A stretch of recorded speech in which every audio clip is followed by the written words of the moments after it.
Hello, everyone, and welcome to another Movie Hooker YouTube video. And today, obviously, I'm going to be talking about the phenomenal episode that we got yesterday of The Last of Us, which was episode 2. And here's the thing, right?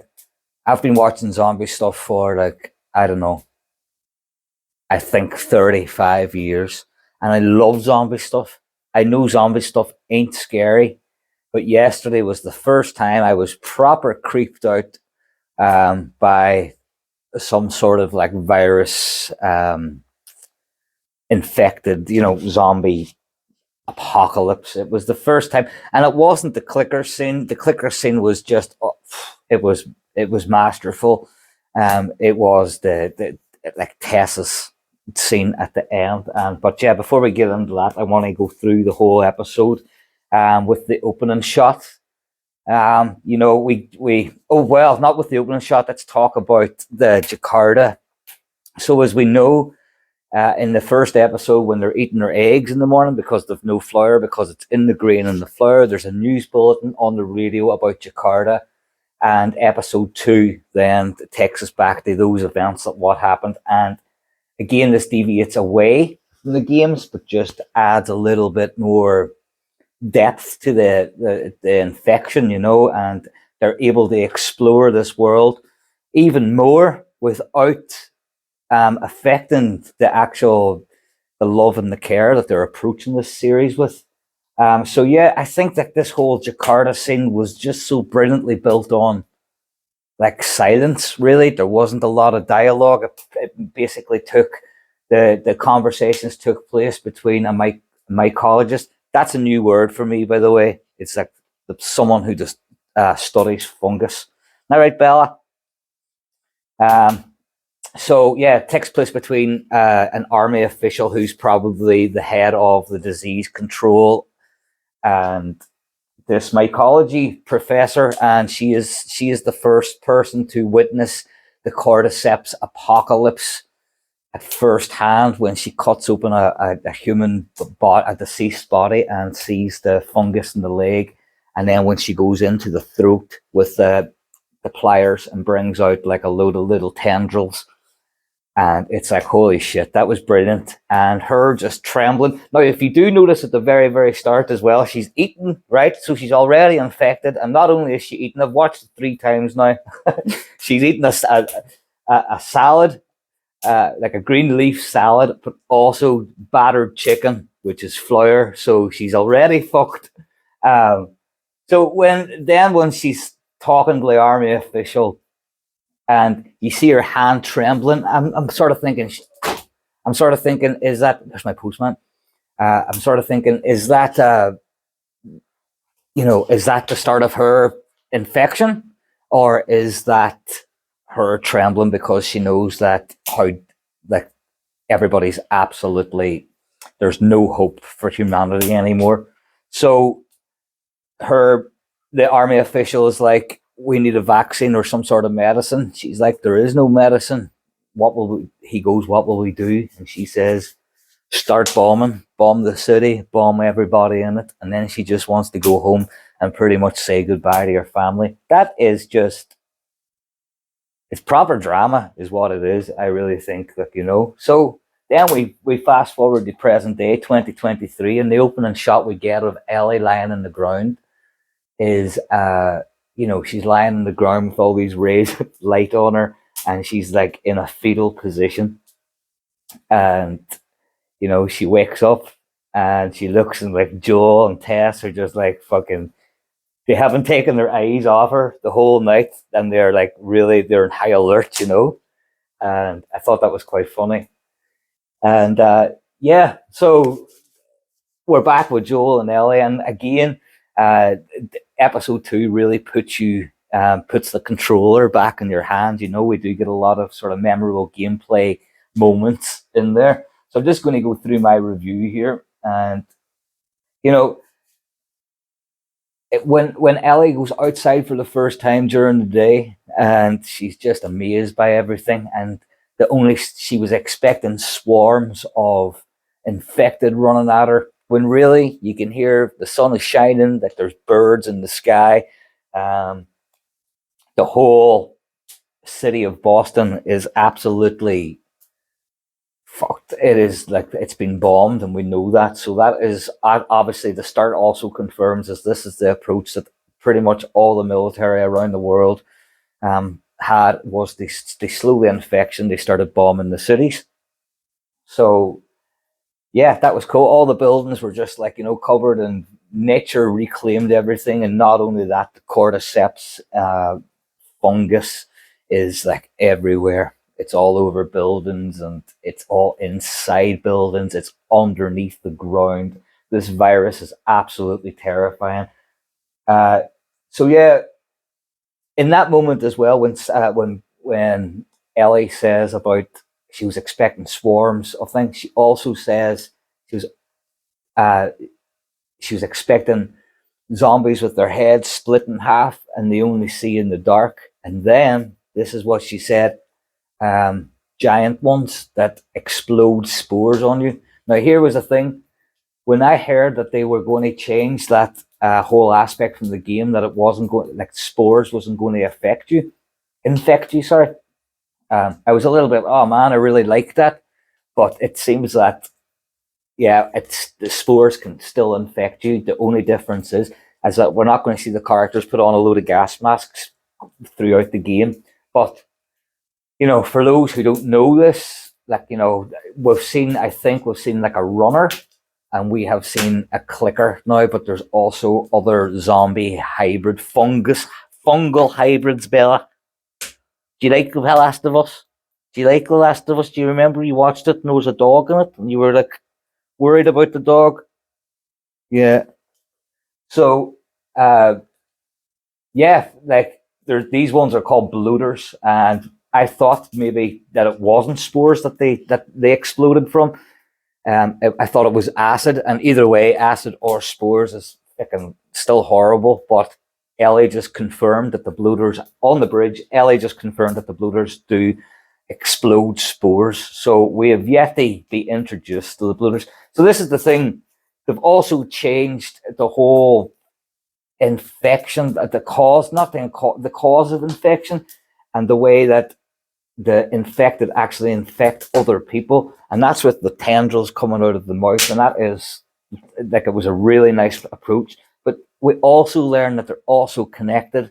So if you step on some sort of cordyceps a few miles away, it awakens all these infected, like I don't know, like awakens swarms, and then the next thing you know, not right, Boo, you've got swarms of infected coming straight at you. So that is amazing. And we also get to see that, where the fungus, where one of them are a dead infected person, the fungus comes out of their fingernails, or into their fingernails. It comes out of the ground, goes inside their fingernails. It was fucking revolting, to be honest. So I really love, like, you don't get that in the game. So it's just like the changes that they've made so far, and the way to me is just perfect. It's just enhancing the game. And by the way, the game sales of The Last of Us have went up 322%, right? That is insane. 322%. And last week's episode finished off with Depeche Mode, and the streaming for Depeche Mode, that Depeche Mode song went up 520%. So there you go. There's some numbers for you. Yeah, so as I said, they changed the infected, and all for the better. It makes it more terrifying. Loads can come at you. And yeah, let's go to the clicker scene and then just move on to the end. That's where I really want to sort of talk about. Now, the clicker scene was, as I said, masterfully done, right? Superb. The prosthetics that the infected were wearing, the sound, the camera, everything, the lighting was just so good. And it was Neil Druckmann, the creator of the Last of Us games, the OG of the Last of Us. It was his directorial debut. And so if anybody's going to have this like really huge moment in the game or in the series where we get to meet clickers, then there's no better man to bring that to the screen than the creator of The Last of Us. And his name is Neil Druckmann, by the way. So yeah, we all know, right? Ellie gets bit and stuff again, and it's yeah, it's proven that she is immune and she is the real thing. But Tess unfortunately didn't survive the clicker attack, and she got infected. And you see this. So like we, as a viewer, Joel is like, see, Joel doesn't give a shit, right? Joel will kill the girl. He doesn't want to, but Joel will kill the girl. And Tess, as a badass as she is, she thinks, she's like, holy shit, there's actually hope here. And here's another thing, right? The whole Tess thing was she was a badass, and you sort of seen her open up in this episode. And I actually wrote in the review, you get us in my review on moviehooker.com, by the way, you can check it out. I actually wrote on the review that we sort of get a small glimpse into, what she was like before this apocalypse, and it turned out that Craig Mazin and Neil Druckmann had actually written a segment of The Last of Us where it goes back to the start where Tess, but it deals with Tess at the start of the infection. Tess's husband and Tess's son both got infected, and she was able to kill her husband, but she wasn't able to kill her son. So she locked her son in a basement, and so that makes sense as well if you take it back then to episode 1, where they're burning that little kid that we see, and she can't do it. She looks at Joel and taps him and says, "Listen, can you do it? I just can't." And that's all to do with her backstory that never got featured. Unfortunately, it sounded pretty cool, but you can understand why they didn't feature it. So anyway, let's go. Anyway, Tess was infected, and she decides to sacrifice herself. Now, as I said, uh, I've been watching zombie stuff for over 3 decades now, and that moment was genuinely one of the creepiest moments I've seen in any fucking zombie thing, and definitely in recent horror movie.